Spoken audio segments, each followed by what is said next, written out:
Hey guys, welcome back to the land of books and movies. And today I'm going to hurt your feelings. The book is Push by Sapphire in 1996. That was a tube of lotion. And the movie is Precious from 2009. I'm sure many of you who saw the movie felt a real gut punch, content wise.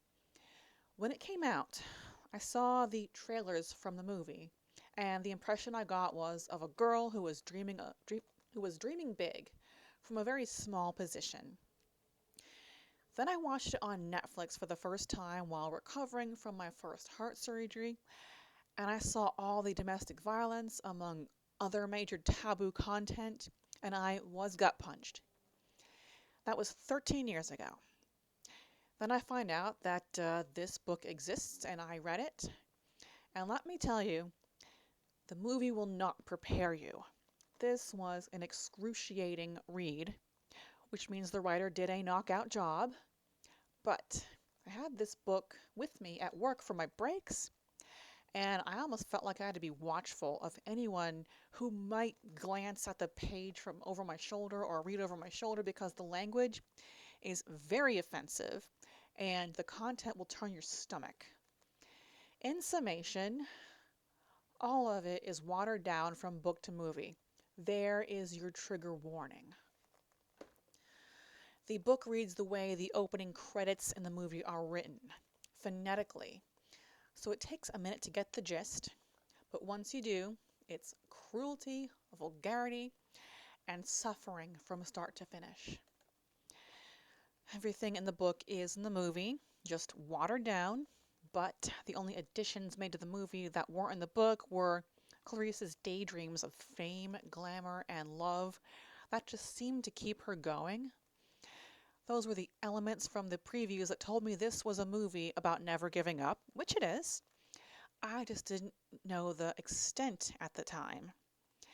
The other addition to the movie was the little girl who kept following Clarice around even at the worst times. But at the end, amends were made because Clarice is not like her mother. As for the watered down, Mary has a foul mouth that would make a sailor do a spit take. And her intimate abuse of Clarice is left to the imagination in the movie and only confronted once. In the book, it's pretty regular and goes beyond the pale of absolutely vile and abhorrent conduct. I can't even say the words. The moment where Clarice flees that, subsidized apartment and narrowly misses having a TV set dropped on her and her new baby is a spot on match, as are all of Mary's schemes to keep her welfare checks coming in.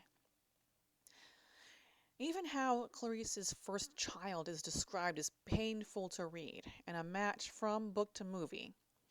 And she's given a pretty atrocious nickname for a child born with Down syndrome. After Clarice transfers to the alternate classes and starts attending group support for incest survivors, and she starts to gain a sense of community with all these new friends and supporters, even job and college prospects so she can raise and provide for her own kids. It looks like a happy ending and overcoming adversity in the movie. And Mary also being confronted and paying the price in the end carries over from book to movie perfectly.